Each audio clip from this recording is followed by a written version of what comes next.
오늘은 우리 통합문법 교재 첫 번째 회 음운에 대해서 공부합니다. 문법이 17강으로 총 이루어져 있는데 이 17강 강의를 여러분들이 하나도 놓치지 않고 꼼꼼하게 다 학습한다면 수능에 나오는 5문제 문법은 여러분들이 정신만 차린다면 다 맞을 수 있도록 그런 기본 개념에 대해서 충실하게 저희 하는 강의니까 여러분들이 17강을 꼭 놓치지 않고 잘 듣고 필기를 해 오시면 되겠습니다. 알았죠? 자, 오늘 공부할 강은 1회 음운에 대해서 공부합니다. 음운은 이제 문법 가운데서 가장 작은 단위다. 이렇게 보시면 됩니다. 자, 일단 음운에 대해서 공부할 첫 번째 파트는 뭐냐면 음운이라는 말의 뜻부터 좀 우리가 이해하면 좋겠습니다. 자, 음운의 정의부터 우리가 한번 봅시다. 우리는 무엇을 음운이라고 합니까?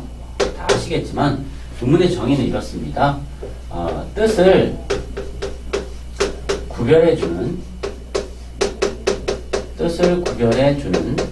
소리의 최소 단위, 구별해주는 소리의 최소 단위. 선생님이 글씨가 조금 느리죠? 소리의 최소 단위. 최소 단위입니다. 여기서 여러분들이 반드시 기억해야 될 것은 글자의 모양이 아니고 음운이라는 것은 소리의 최소 단위다라는 것을 꼭 기억해 주셔야 됩니다. 자, 그러면 선생님하고 한번 예문을 통해서 알아봅시다. 첫 번째, 뜻이 달라지는 말이 있죠. 가라, 가 이거 하고, 그죠? 나야 나 이 말하고 뜻이 다르죠? 가하고 나는 뭐 때문에 뜻이 달라졌나요? 그 최소의 소리 단어는 뭡니까? 바로 기억하고, 그죠? 기억하고 니은 때문에 달라졌죠. 즉 우리말에서 뜻을 구별해주는 소리의 최소 단위로 첫 번째가 바로 여기에서 보여지는 자음을 예로 들 수가 있습니다. 자음이 소리의 최소 단위의 하나고, 예측하시겠지만 자, 두 번째를 보시면 나라는 말과 너라는 말은 뜻이 다르죠. 이건 무엇 때문에 뜻이 달라지느냐? 아나 때문에 뜻이 달라집니다. 이런 것을 우리가 무엇이라고 하냐면 모음이라고 합니다. 그러니까 자음과 모음이 음운의 대표적인 요소가 됩니다. 자, 그런데 뜻을 구별해주는 소리의 최소 단위는 이 두 가지밖에 없느냐? 그렇지 않습니다. 세 번째, 자, 요렇게 꺽쇠를 나타낸다는 것은 이건 발음을 보여준다라는 겁니다. 발음. 자, 발음을 했을 때 우리가 눈을 짧게 했을 때하고 눈을 길게 했을 때하고는 그 뜻이 다릅니다. 그죠? 눈이 온다 라고 할 때는 길게 하고 눈에 뭐가 들어갔어 할 때는 짧게 하잖아요. 그죠? 즉 요거는 뭐냐면 소리의 길이도 뜻을 달리 해주네요. 소리의 길이. 여러분, 그런데 1번, 2번, 3번이 전부 다 뜻을 구별해주는 소리의 최소 단위이긴 하지만 이거를 크게 두 가지로 묶는다면 여러분들은 어떻게 묶으실까요? 네, 이렇게 묶으시겠죠? 이 두 가지가 성질이 유사해 보이고 얘가 조금 독특해 보입니다. 우리는 이 두 가지 위의 것을 우리가 뭐라고 하냐면 음소라고 합니다. 음소. 그리고 아래에 있는 소리의 길이라나 이런 것들을 우리가 운소라고 합니다. 그래서 이 첫 글자를 따서 우리가 운이다 라고 얘기를 하는 겁니다. 자, 그러면 음소와 운소는 뭐가 다르냐? 음소는 이렇게 기역, 니은으로 나누어지죠. 그래서 우리는 얘네들을 분절음이라고 합니다. 나눌 수 있죠. 하나하나. 따로 떨어져서 나눌 수가 있는데 여기에 나와 있는 소리의 길이는 얘 혼자 독립적으로 뗄 수가 없습니다. 그럼 소리가 발음이 되지가 않죠. 그래서 얘네들은 뗄 수 없다라고 해서 비분절음이라고 합니다. 그러면 여러분 첫 번째 기본적으로 음운의 뜻이 무엇인지에 대해서 명확하게 이해하셨죠? 수능 기출문제에 이런 문제가 한번 나왔습니다. 예를 들자면 앙이라는 글자를 써놓고 요놈의 음운의 개수를 정확하게 알아야지만 풀 수 있는 문제가 옛날에 한번 출제됐었죠. 요거는 음운의 개수가 몇 개냐 하면은 글자의 어떤 그 개수는 하나, 둘, 세 개죠. 글자를 구성하는 개수는. 그러나 음운은 아하고 마지막에 있는 이응하고 요 두 가지만 음운이어서 요 글자의 음운의 개수는 2개가 됩니다. 선생님, 첫 번째 있는 동그라미 얘는 왜 음운이 아닌가요? 우리말에서 초성에 쓰인 요 이응은 뭐가 없냐면 소리값이 없습니다. 소리가 없습니다. 소리값이 없기 때문에 음운이 되지가 못합니다. 음운은 소리의 최소 단위거든요. 그리고 굉장히 중요합니다. 그럼 얘가 왜 소리값이 없느냐? 비교해서 읽어보시면 되겠죠. 여러분들이 요걸 읽어보시고 또 그대로 요것만 읽어보시고 두 가지를 읽어봐도 앞에 요것이 있거나 없거나 간에 발음은 똑같죠.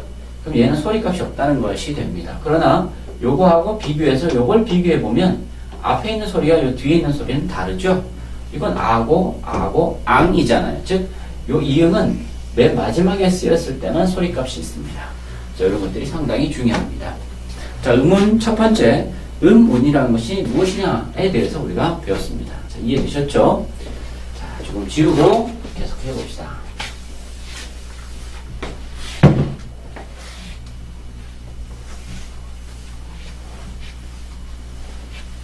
자, 그러면 음운의 첫 번째 종류였던 자음에 대해서 우리가 한번 공부해 봅시다. 자음은 도대체 어떤 체계를 가지고 있는지 조금 복잡해 보일 수 있지만 그렇게 많이 복잡하지는 않습니다. 자, 자음인데요. 자, 표를 이렇게 한번 그려봅시다. 여러분 그 칸은 다 나눠져 있으니까 세로로만 여러분들이 표를 잘 그리면 될 것 같습니다. 선생님이 이렇게 한번 그려볼게요. 표가 조금 깁니다. 자,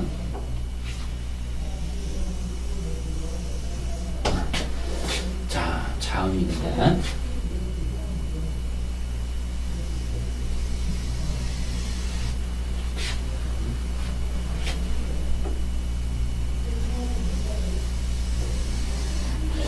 자음은 일단 소리 나는 위치에 따라서 우리가 구분해 볼 수 있습니다. 소리 나는 위치 이렇게 그어서 요 위에 것은 소리가 나는 위치입니다. 자, 첫 번째 제일 앞에서 소리 나는 것이 바로 뭐냐면 입술 소리입니다. 입술 소리. 입술, 그죠? 입술을 모았다가 벌리면서 내는 소리죠. 무라든지 브라든지 프라든지 뿌라든지 이런 소리들이 아마 입술 소리가 되는데 요것도 여러분들이 조금 크게 나누어서 자, 요 정도에서 한번 그어볼게요. 소리 나는 위치와 그리고 이 소리를 내는 방법에 따라서 우리는 자음을 분류할 수 있는데 방법은 여기서 자, 조금 더 구체적으로 나가야 됩니다. 방법인데요. 자, 전체적으로 보시면 방법이 크게 두 가지로 나눕니다. 하나는 안 울림 소리라고 보시면 됩니다. 무성음이라고 보시면 되겠죠. 무성음 그리고 유성음으로 나눌 수가 있습니다. 선생님, 그럼 무성음은 무엇이고 유성음은 무엇인가요? 무성음은 선생님이 좀 전에 얘기했듯이 안 울림 소리입니다. 안 울림 소리. 장애음이다 이렇게 보시면 되는데 우리 모음 같은 경우에는 여기 목젖이 울립니다. 해보시면 아시겠지만 울리는데요. 자음 중에 여러 자음들은 목젖을 울리지 않고 이 구강 구조의 장애를 통해서 발음이 됩니다. 그래서 무성음이 있고 유성음은 모음 중에서도 목젖을 울리는 울림 소리가 있습니다. 울림 소리. 크게 이렇게 두 가지로 나누어집니다. 자, 그러면 여러분 입술 소리에는 어떤 것이 있냐면요. 미음, 비읍, 쌍비읍, 그 다음에 피읍 이런 것들이 있지 않습니까? 걔네들은 여기서 어디에 배치해야 되느냐? 조금 헷갈릴 텐데 그 배치도 말이에요. 무성음도 종류가 세 가지로 나누어집니다. 무성음도 종류가 세 가지로 나누어져요. 어떻게 나누어지느냐? 첫 번째는 파열음이라고 합니다. 파열음. 그죠? 그리고 파찰음이 있습니다. 파찰음이 있고 그리고 마찰음이 있습니다. 요거는 했죠. 유성음입니다. 유성음 이렇게 쓰시면 되겠네요. 자, 유성음 다 이렇게 오시면 되고요. 자, 유성음도 말이에요, 여러분. 유성음도 하나만 더 해볼까요? 유성음 쓰지 말고 미안합니다. 유성음을 쓰지 말고 유성음 앞에 있으니까 유성음도 자음 중에서 유성음도 크게 두 가지로 나누어집니다. 어떻게 나누어지느냐? 하나는 비음, 그죠?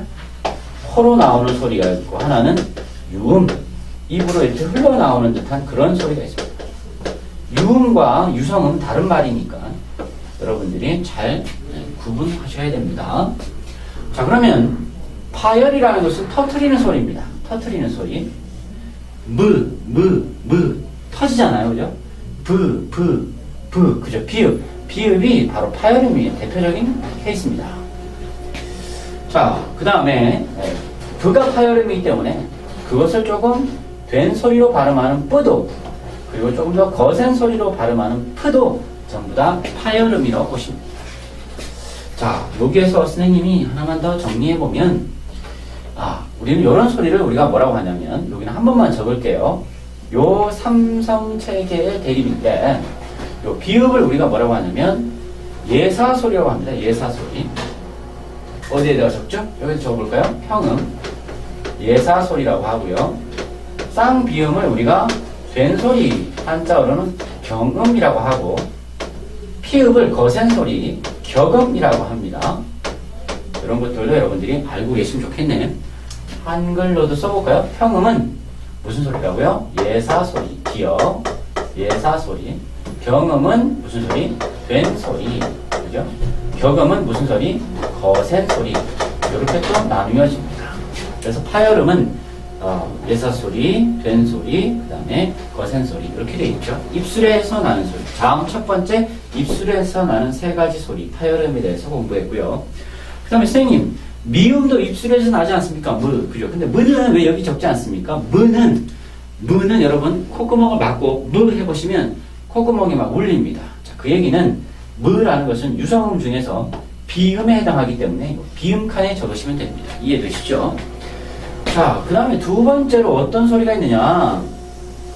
입술에서 조금 더 들어갔어. 여러분들, 이빨 사이에서 나는 소리가 있습니다. 이소리라고 하는데, 이 소리는 어떤 게 있느냐? 이 소리는 시옷이 있습니다.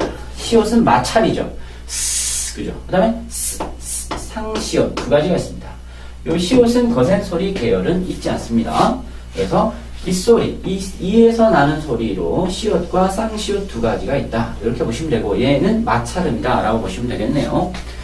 자, 그 다음에 이제 또 무슨 소리가 있느냐.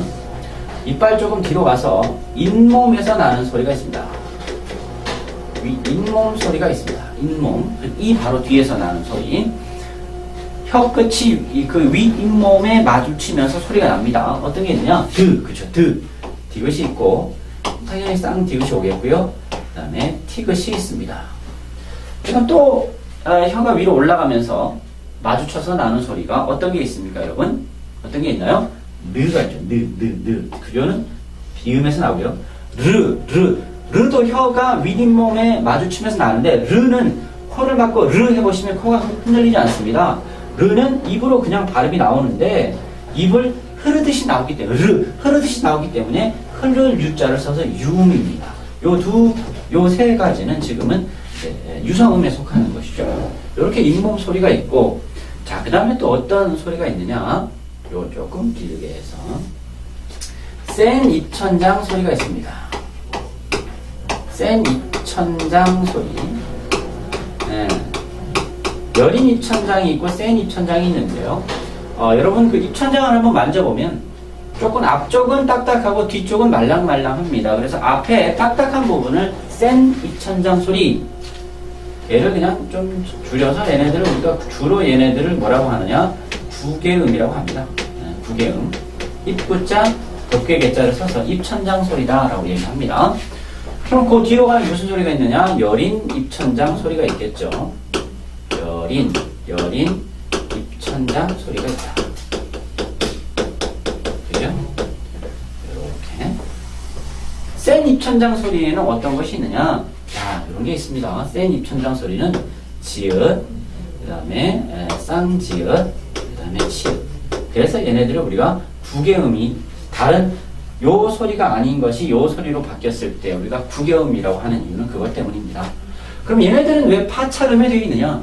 이 파찰음이라는 것은 두 가지 성질을 다 갖고 있습니다. 즉 파열과 처음에는 막혔다가 터지지만 그 이후에는 마찰이 진행되는 소리입니다. 죄송합니다. 그래서 우리가 얘네들 파찰음이라고 하는데 발음해 보시면 되겠죠. 처음에는 막았다가 터뜨리잖아요.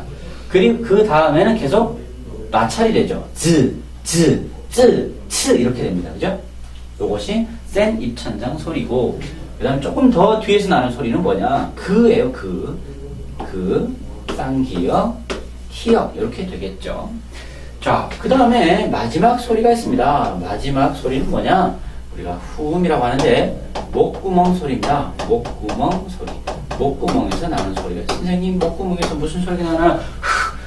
이 소리가 목구멍에서 납니다. 흑은 마찰, 목구멍을 마찰하죠. 그래서 마찰음입니다.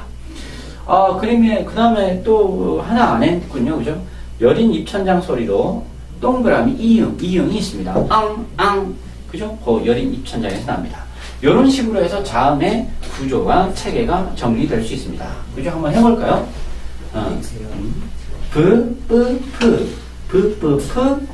무. 조금 뒤로 오죠? 조금 더 뒤로 오네? 그죠? 조금 더 뒤로 옵니다. 조금 더 뒤로 조금 더 뒤로 이렇게 되죠. 여기서부터 입술에서부터 저기 목구멍까지 순서대로 되고, 그 다음에 파열, 그죠? 얘네들 터트려집니다.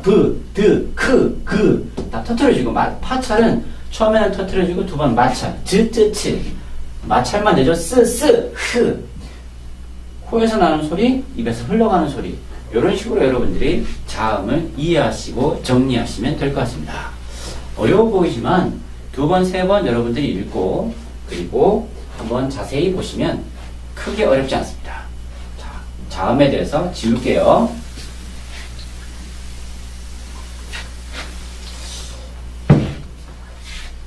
우리 동영상 잘 듣고 있죠? 우리 혜인이가 지금 이거 들으면서 좀 좋은 것 같은데, 혜인이 졸면 안 돼요. 자, 그 다음에 이제 자음에 대해서 공부해 봤기 때문에 세 번째는 모음에 대해서 공부해 봅니다. 모음에 대해서 공부해 보는데, 모음 삼각도를 여러분들이 잘 이해하시면 됩니다. 제가 삼각도를 그려볼게요. 자, 요걸 기준으로 해서, 자, 이 앞쪽으로 가는 소리, 뒤쪽으로 가는 소리가 있는데, 요거는 혀의 위치입니다.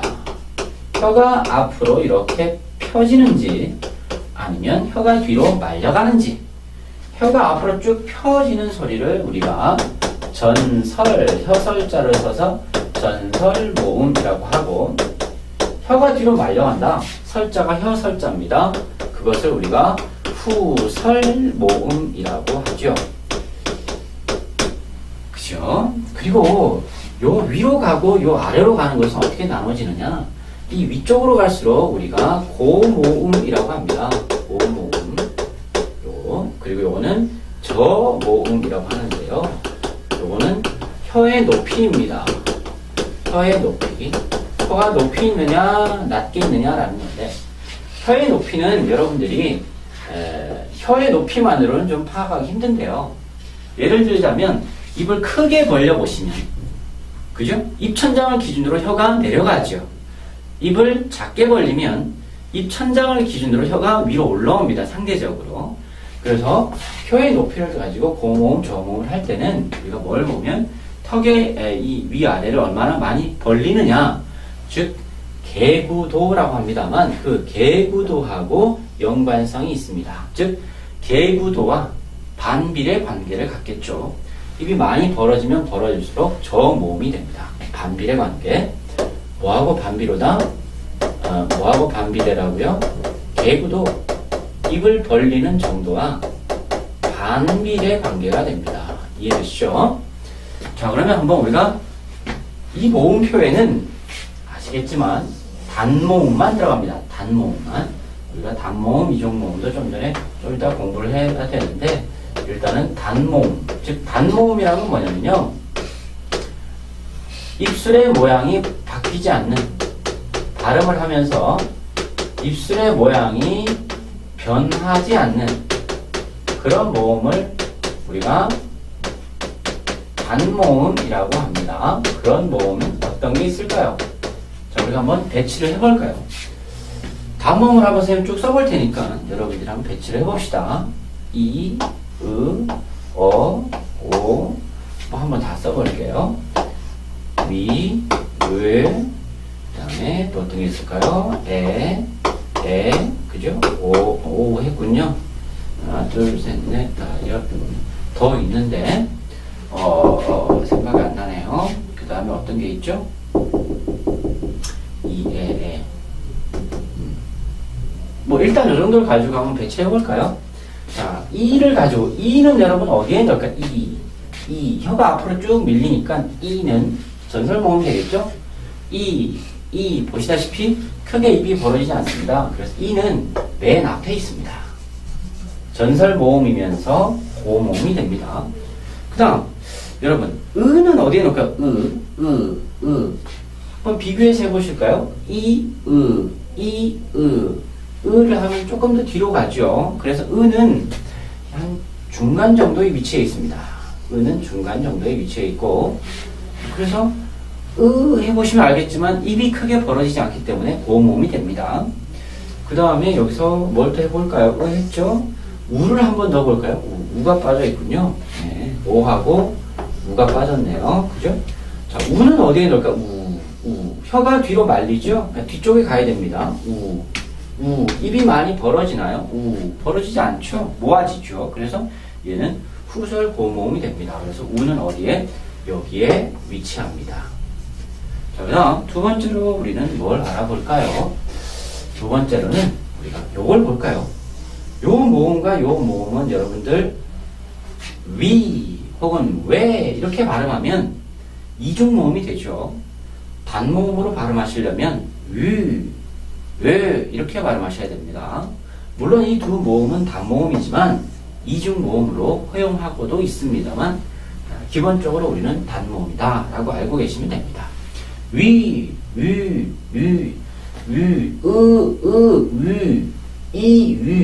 이보다 조금 더 뒤에 있죠? 예, 그래서 위는 입술은 벌어지지 않고 혀는 조금 앞으로 가기 때문에 전설 모음 중에서 고모음 이보다 조금 뒤에 있다라고 보시면 되고요. 자, 그 다음에 요 에는 어디에 들어가야 될까요? 요 둘의 차이점은 여러분 알고 계십니까? 요 에는 좀 더 크게 벌리는 거고 요건 좀 적게 벌리는 겁니다. 한번 해볼까요? 에는 조금 더 크게 벌리니까 내려갑니다. 근데 애가 그렇게 혀가 많이 꼬부라지진 않죠. 그래서 애는 위치적으로 한 이 정도의 애가 있습니다. 중모음이죠. 혀에 벌리는 위치는 중간 정도가 되고요. 그 다음에 혀가 조금 앞으로 가는데 얘보다는 조금 뒤다라고 보시면 됩니다. 자, 그 다음에 또 어떤 게 있느냐? 요거 한번 해볼까요? 에라는 것은 조금 더 많이 벌립니다. 요거보다 많이 벌려야 돼요. 그죠? 그리고 요 에는 요 에에 비해서는 조금 더 혀가 뒤로 갑니다. 그쵸? 그래서 여기 내려가는 거고요. 그 다음에 요 선상에서 또 뭐가 있냐면요. 으라는 애가 여기에 있습니다. 이렇게 되죠? 혀가 조금 더 뒤로 가죠? 그죠? 뒤로 가면서 조금 더 벌어집니다. 그래서 외는 요 정도에 집어넣으시면 될 것 같습니다. 그 다음 또 뭐가 남았나요? 아가 없었군요. 그죠? 아를 한 번 더 볼게요. 아가 제일 많이 벌어지죠? 그래서 아는 제일 낮고 혀는 중간 정도로 위치합니다.